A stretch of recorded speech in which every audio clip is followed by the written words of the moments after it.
Hi, Chigozie. Welcome to Only 5 Minutes, and thank you for joining us. Thank you so much for having me. Africa has enormous green hydrogen potential. How do you rate the current state of development?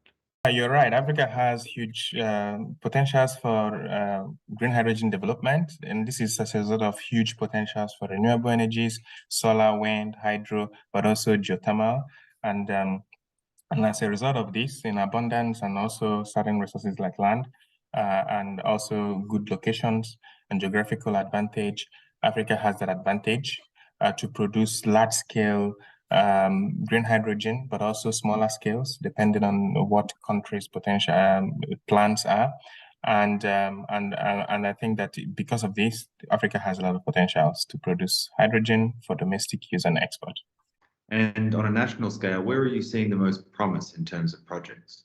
A number of countries are currently seeing a lot of development, countries like Namibia, South Africa, Morocco, Mauritania, but also some other countries have huge plans like Kenya, um, and other countries as well who are thinking about this, and all of them are thinking for different uses. Some of them for domestic and export, some of them for ammonia production, for electricity production, and for transportation for export. So there are different motives to which each of these countries go into the production of hydrogen.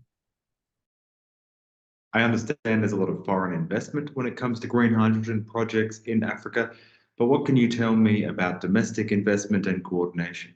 A number of countries, I mean, there's an alliance called Green Hydrogen Alliance, which consists of six countries, Mauritania, Kenya, South Africa, Namibia, Morocco, um, and, and, um, and Egypt. And they all come together to agree that they can share ideas and also share best know-hows in their approach to green hydrogen. And I think that's a very good move because this will allow them to move faster and also to cooperate in construction of projects when this is called for. How can we be sure that green hydrogen won't become just another exploited African resource? This is very important in the production of green hydrogen, that sustainability standards are very well adhered to, environment, social, and economic, and that the production of green hydrogen does not introduce a new burden in the countries of production, knowing fully well and being fully aware of the water risks that is potentially the case. And so solving some things like this with desalination, for instance, making sure that the processes of participation of the communities are well done, that there are no conflicts in terms of land acquisition, and to make sure that the production of green hydrogen adheres to the additionality principle that makes sure that the pursuit of green hydrogen does not conflict with ongoing pursuit for renewable and sustainable energy access in these African countries. Is it fair then to say that the race for green hydrogen will drive PV uptake? The production of green hydrogen starts with the production of renewable energies, electricity. So, of course, there has to be huge plants. I think the projects that are currently ongoing, for instance, the one in Namibia, very well includes this, that electricity is also generated from these sources, electricity that can then be used, transmitted into the national grid to improve electricity access. So these